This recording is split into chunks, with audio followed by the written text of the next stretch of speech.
La diffusion de la bonne nouvelle, une émission de présentation de la parole de Dieu par la lecture de différents livres, forum aux questions, les éléments essentiels de la vie chrétienne, la famille selon le plan de Dieu, du quotidien le Seigneur est proche, les calendriers, la bonne sémence, les audios des études bibliques ainsi que d'autres enseignements sur la parole de Dieu. Une production de la POCC, promotion des œuvres chrétiennes du Congo, c'est du Bible Minova.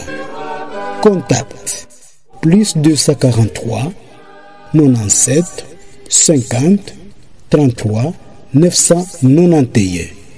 Email centre.diffusionbible@gmail.com. Votre serviteur, frère héritier Kisso.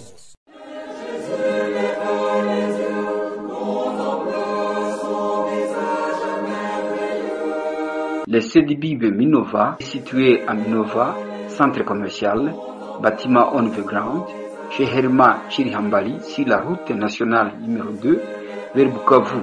Le CDBIB Minova collabore avec le CDBIB de Goma, Kichanga, Bunia, Tumambasa, Mayuano, Biakato, Beni et Butembo. Votre serviteur, frère Ladislas Ndakola.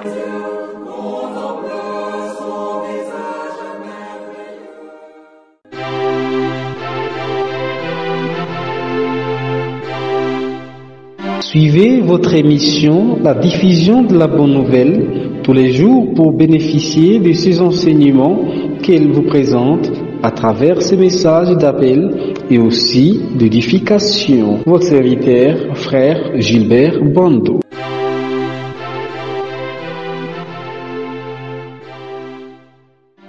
Il nous faut lire avec soin les versets 16 et suivants. Il est dit que la promesse est sur le principe de la foi, afin que soit selon la grâce. Et nous avons déjà dit que c'est une pure grâce. Si Dieu fait des promesses à ceux qui croient, il ne les mérite pas, c'est la grâce. Cette promesse est assurée à toute la semence d'Abraham, non seulement celle qui est de la loi, c'est-à-dire non seulement peuple d'Israël, mais aussi à celle qui est de la foi d'Abraham, c'est-à-dire à tous ceux, comme Abraham, ont cru Dieu. Et il est dit, lequel est père de nous tous. Abraham est-il appelé père de nous tous, c'est-à-dire père de tous ceux qui croient, parce qu'ils ont la même nature qu'Abraham, la vie divine. Ceux qui croient sont nés de nouveau. C'est la part de tous ceux qui croient. Et alors, il est dit ensuite, cela est justifié par le fait que Dieu avait dit, je t'ai établi père de plusieurs nations. Puis nous lisons au verset 17, lequel, devant Dieu qu'il a cru. C'est qui? Comment faut-il lire cela? Il faut dire Abraham, qui est père de nous tous, devant Dieu qui a cru. Dieu considère que ceux qui croient ont la même foi qu'Abraham et donc sont rattachés à la grande famille de la foi, caractérisé par ce père de la foi, c'est-à-dire Abraham. Et puis, il a dit, qui fait vivre les morts et appelle les choses qui ne sont point comme si elles étaient. Ce qui a caractérisé la foi d'Abraham, c'est qu'il était persuadé que Dieu pouvait faire vivre les morts, qu'il était persuadé que quand Dieu parle de quelque chose que l'on ne voit pas, cela s'accomplit. Et en particulier, Abraham l'a réalisé. Quand Dieu lui a dit qu'il aurait un fils de Sarah, il a cru, alors qu'à vue humaine, c'était impossible. Abraham n'a formé aucun doute sur la parole de Dieu. On peut dire que le doute, c'est le propre de l'incrédulité. Il n'a formé aucun doute sur la parole de Dieu. Et en croyant que Dieu appelle les choses qui ne sont pas comme si elles étaient et que Dieu fait vivre les morts, il a rendu témoignage à la puissance de Dieu. Voilà comment nous comprenons ce qui est écrit dans ces versets 16 et 17. Et nous allons lire encore le verset 18 pour l'expliquer. Qui, c'est-à-dire Abraham, contre espérance, cru avec espérance pour devenir père de plusieurs nations. Contre espérance, c'est-à-dire quand il n'y avait plus d'espoir pour Abraham d'avoir des enfants. Il a cru ce que Dieu lui avait dit, lui avait assuré qu'il aurait un fils de Sarah. Contre espérance, il a cru avec espérance, c'est-à-dire il a attendu la réalisation de ce que Dieu lui avait promis. Dieu lui avait promis quoi? Bien d'avoir une semence comparable au nombre des étoiles qui sont dans le ciel, comme on le trouve au chapitre 15 de la Genèse, quand il lui a dit « Ainsi sera ta semence ». Ainsi Abraham n'a pas été faible dans la foi, comme nous lisons au verset 19. Sa foi était assurée que Dieu allait accomplir ce qu'il avait promis. Il en était pleinement assuré. Et alors, il n'a pas été faible dans la foi, mais il a été fortifié dans la foi. Il nous a dit au verset 20 qu'il n'a forma point de doute sur la promesse de Dieu par incrédulité. Je crois que nous l'avons déjà dit, mais le doute est le propre de l'incrédulité. Quand le serpent est venu parler à Ève dans le jardin d'Éden, au chapitre 3 de la Genèse, il a semé le doute dans l'esprit d'Ève en lui disant quoi Dieu a dit. Comme si la parole de Dieu, la parole de Dieu n'était pas la vérité. Comme si Dieu pouvait dire un mensonge. Mais ça, c'est le doute et c'est l'incrédulité. Et il nous indique d'Abraham qu'il ne forma point de doute sur la promesse de Dieu par incrédulité. Verset 20. Il fut fortifié dans la foi, il donna gloire à Dieu. La foi glorifie Dieu. La foi qui croit ce que Dieu dit glorifie Dieu. Parce la foi montre qu'elle a confiance en Dieu. Et la foi montre que les doutes que l'ennemi soulève, Satan soulève, ou que les hommes peuvent présenter, ces doutes-là sont rejetés par ceux qui marchent dans le chemin de la foi. Aussi, la foi glorifie Dieu.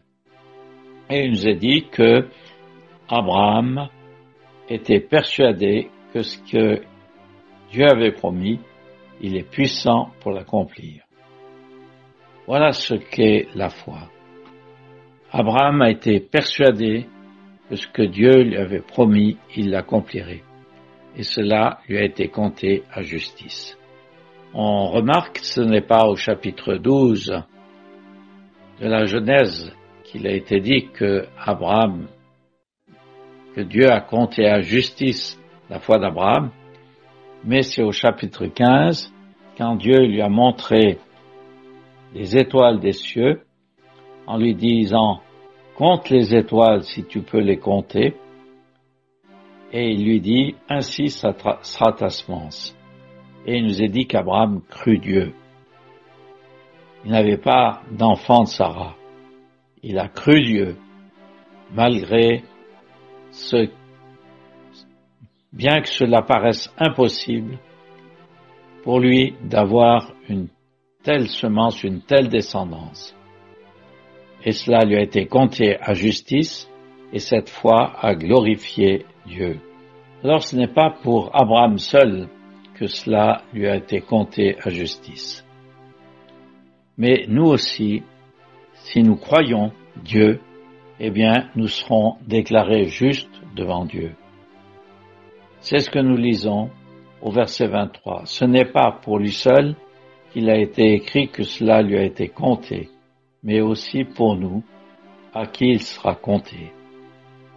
Et nous, à nous qui croyons quoi? Qui croyons en celui qui a ressuscité d'entre les morts, Jésus notre Seigneur. La foi chrétienne est basée sur l'acceptation. La foi reçoit que Christ est ressuscité d'entre les morts.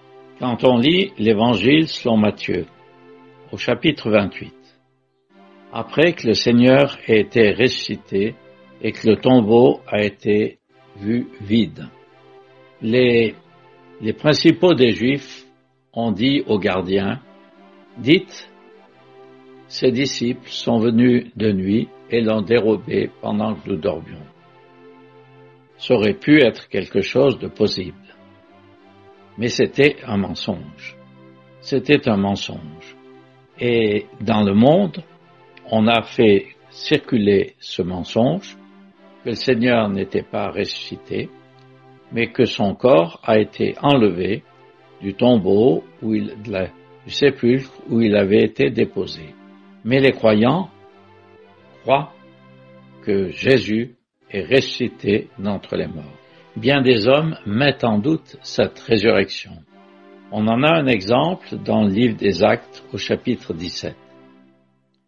Quand Paul prêchait à Athènes, il annonçait Jésus et la résurrection.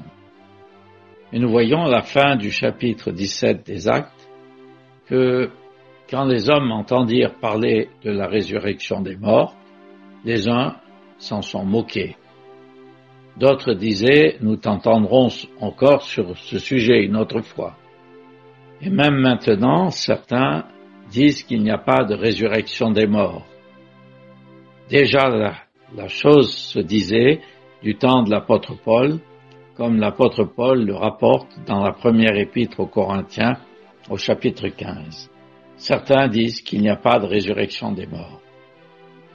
Et c'est aussi ce que disent beaucoup d'hommes de notre jour qui disent « après la mort, tout est fini. Il n'y a pas de résurrection. » Cela montre qu'ils ne croient pas Dieu. Le croyant sait que Dieu a ressuscité Jésus d'entre les morts. Je disais donc que les croyants savent que Dieu a ressuscité Jésus d'entre les morts. Et il est notre Seigneur. Mais la foi va plus loin. Elle dit que notre Seigneur a été livré pour nos fautes, a été ressuscité pour notre justification. Le Seigneur Jésus avait eu une vie parfaite, sans péché. Nous lirons plus loin que la mort, ce sont les gages du péché, c'est-à-dire le salaire du péché. La mort, c'est qui est réservé à l'homme parce qu'il pêche. Mais le Seigneur n'ayant jamais péché, il n'avait pas à connaître la mort. Il aurait pu remonter au ciel sans passer par la mort. Mais il a été livré pour nos fautes. S'il est passé par la mort, c'est pour expier nos fautes. Et il y a dans l'œuvre de la croix 2 points importants que nous soulignons. Il y a d'abord les 3 heures sombres de la croix, pendant lesquelles il a porté nos péchés en son corps sur le bois et qu'il en a connu le juste jugement de la part de Dieu.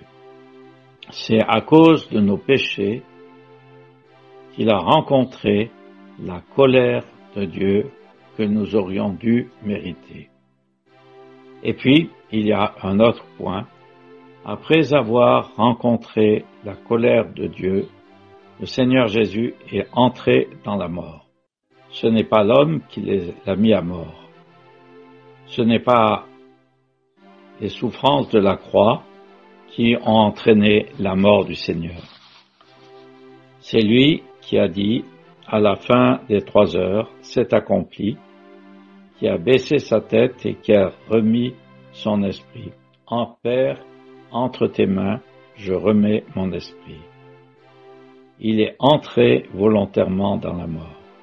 Le coup de lance du soldat romain, qui lui a percé le côté, est venu après qu'il soit entré dans la mort. Et en entrant dans la mort, le Seigneur a montré à Satan qu'il était le vainqueur de la mort et il délivre tous ceux qui croient en lui, il les délivre de l'asservissement, de la sujétion à Satan. Il a été donc livré pour nos fautes, mais il a été aussi ressuscité pour notre justification. Sa résurrection atteste que Dieu est pleinement satisfait quant à l'œuvre qu'il a accomplie,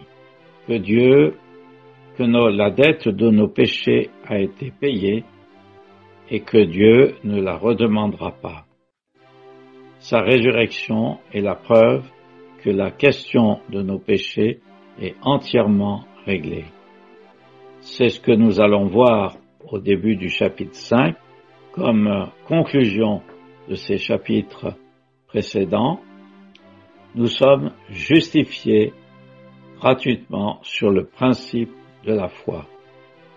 Nous croyons que Dieu a ressuscité Jésus d'entre les morts.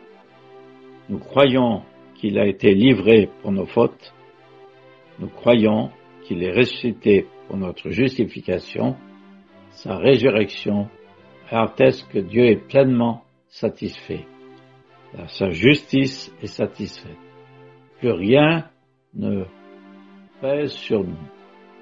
La colère que produit la loi, comme nous l'avons lu au verset 15, la colère ne viendra plus sur nous. Verrons donc que cette colère, elle demeure sur les incrédules, mais plus sur les croyants. C'est ce que nous lisons dans l'évangile de Jean, au chapitre 3, le dernier verset.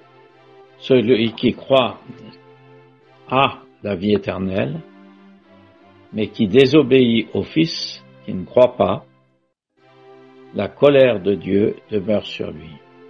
Mais pour le croyant, il n'y a plus de crainte de la colère de Dieu. Je crois il sera plus sage, en tout cas pour moi, ce soir, de nous arrêter là. Et nous verrons dans le début du chapitre 5 la précieuse conclusion de ces chapitres qui nous rappellent que nous sommes déclarés justes devant Dieu sur le principe de la foi. Plus rien ne nous sera demandé quant à nos péchés. Le sang de Christ nous a rachetés. Pendant les heures de ténèbres, il a expié nos péchés. Nous arrêterons là pour ce soir. S'il plaît à Dieu, nous continuerons notre étude avec le début du chapitre 5 pour reprendre après le deuxième sujet de cet épître aux Romains qui commence au verset 12 du chapitre 5.